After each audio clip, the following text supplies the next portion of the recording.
च्या प्रथम नागरिक नगराध्यक्ष घोरपडे मॅडम, दामले मॅडम आणि दुःखी अंतकरणाने उपस्थित असणारे, दादांच्यावर प्रेम करणारे शहरातील सर्व पक्षाचे सर्व पदाधिकारी आणि उपस्थित,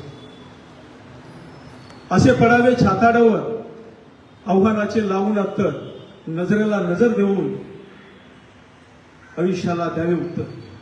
राजकारणात काही निर्णय घ्यायचे असतात. यशस्वी होते त्याला क्रांती म्हणतात आणि फसते त्याला बंड म्हणतात. आणि दादांनी बंड केलं, काही काळात त्याला यश आलं. लोकांच्या साथी सत्ता असते, लोकांच्यामुळे आपण आहोत आणि म्हणून लोकाभिमुख काम करून दादांनी आपलं एक वेगळ्या प्रकारचा ठसा महाराष्ट्रात सर्व जाती धर्मात तो त्यांच्याकडे काम करताना, जसं आमदार साहेबांच्याकडे एखादा गेला तर तो कुठल्या जातीचा आहे साहेब बघत नाही, तसंच दादांचं लोकाभिमुख काम होतं आणि म्हणूनच आज संपूर्ण महाराष्ट्र हळहळताना दिसतोय.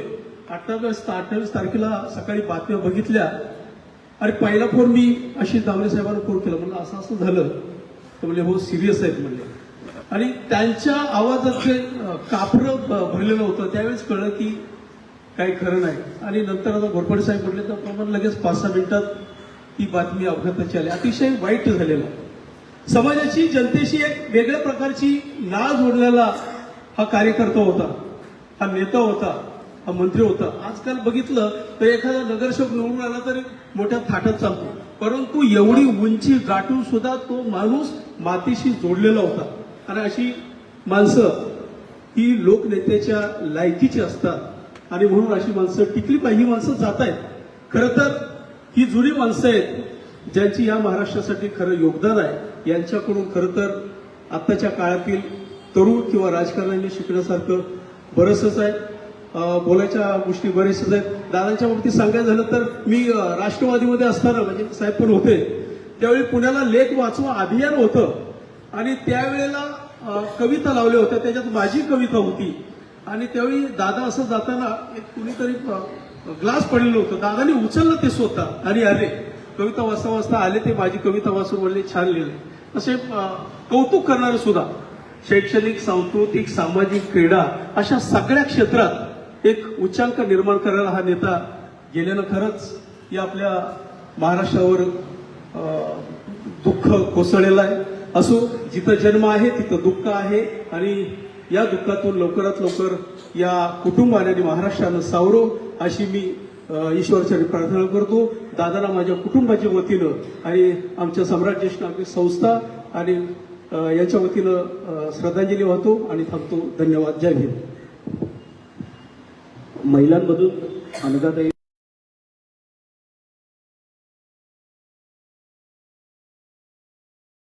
नगरसेवक ज्याप्रमाणे त्यांचं बिहेव असतं, परंतु 8 वेळा आमदारकी ज्यांनी केली, खासदार म्हणून झाले, तरी त्यांचं काम बोलत असतं.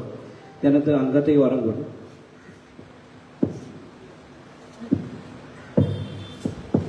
माननीय अजितदादा पवार उपमंत्री स्वर्गीय म्हणायला मला खूप त्रास होतोय या गोष्टीचा. कारण आमचे एक आधारस्तंभ हरवलेत आज. आमचे दामले दादांनी सांगितलंय हार नाही लावायचं. तर मी इथले सभाचे जे आयोजक आहेत ते कोण आहेत त्यांना सांगायला इच्छुक आहे की दादांचा फोटो हार फक्त साईडवर टाकून. आमच्या दादाची इच्छा होती की त्यांना हार, फोटोला हार कधीच लावायचं नाही, कारण दादा आमच्या इथे आहेत, हयातीत आहेत.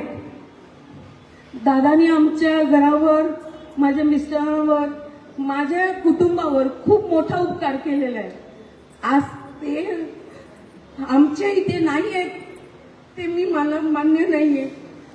तो मी सांगू इच्छिते की दादांच्या फोटोवरनं हार तुम्ही साईडवर ठेवा. स्वर्गीय झाले आहेत पण आज सगळ्यांच्या मध्ये आमचे दादा उभे आहेत. आमच्या पाठीशी नेहमी त्यांचा आशीर्वाद आहे. आणि आमचे दामले दादांनी सांगितलंय, आशिष दामले दादा ते कायम आमच्या सोबत असणार आहे. तर मी श्रद्धांजली वाहते म्हणून त्यांना एकच शब्द, सगळ्यांना तुम्हाला एकच शब्द सांगते की आमच्या दादांचा, दादा आहेत, स्वर्गीय नाहीये, तुम्ही ते सगळं त्यांचा आशीर्वाद आणि आशीर्वाद आहे म्हणून आम्ही चालतोय. तर मला इथे जे उपस्थित आहेत आमचे आमदार साहेब आहेत, निशिता घोरपडे आहेत नगर अध्यक्ष, प्रियंका ताई आहेत आमचे उपनगर अध्यक्ष, प्रत्येकाला नम्र विनंती आहे, दादाचा फोटोवरचा हार तुम्ही साईडवर ठेवावा आणि दादा आहेत तसं तुम्ही सगळ्यांना श्रद्धांजली तुम्ही सांगताय ते श्रद्धांजली व्हावी, पण दादाचा फोटोवर हार नको एवढी नम्र विनंती करते आणि माझे 2 शब्द संपवते.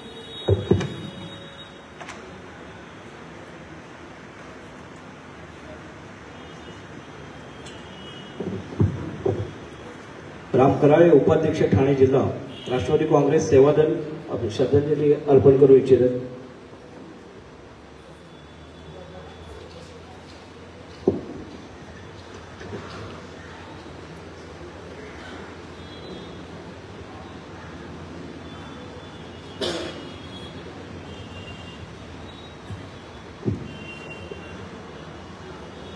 आज आपण सर्व पक्षाच्या वतीने दादांच्या श्रद्धांजली कार्यक्रमासाठी उपस्थित झालेलो आहोत.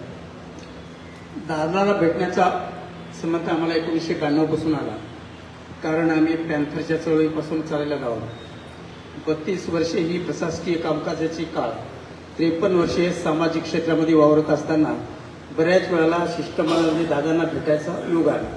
जसं दादांच्या निधनाचं वृत्त कळालं तसं आमची पदाधिकारी, वरिष्ठ राष्ट्रवादी काँग्रेस सेवा दलाचे पदाधिकारी आम्ही बारामतीला स्वतः जाऊन आलो. बाबा दादांचं अंत्यदर्शन घेण्यात आलं. मला फक्त 2 मिनिटं देण्यात आलेले आहेत. त्या 2 मिनिटांमध्ये मी एवढंच बोलेल, शाहू फुले, शिवाजी महाराज, आंबेडकर यांच्या विचारधारेवर चालणारे दादा होते. त्यामुळे कष्टकरी कामगार, कोऑपरेटिव्ह मुवमेंट या सर्वांचं फार मोठं नुकसान झालेलं आहे. ते कधी भरून येणार नाही. म्हणून मी माझ्या वतीनं, राष्ट्रवादी काँग्रेस सेवा दलाच्या वतीनं मी त्यांना मनपूर्वक आदरांजली अर्पण करतो. इथेच माझे 2 शब्द पुरे करतो. समाजभूषण तात्यासाहेब सोनवणे.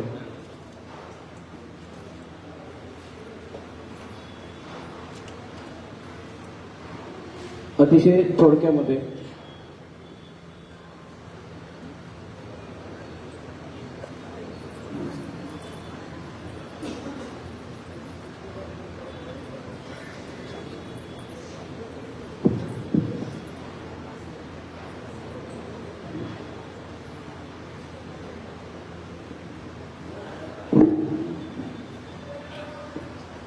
सन्माननीय अतिथी आणि आजच्या या सर्वपक्षीय शोकसभेचे आयोजन करणारे किरणजी भोईर आणि त्यांना विशेष आभार. स्वर्गीय अजित आशाबाई आनंदराव पवार तथा अजितदादा शिवशाहू फुले आंबेडकरांचा विचार घेऊन त्यांनी 4 दशकं महाराष्ट्रावरती कठोर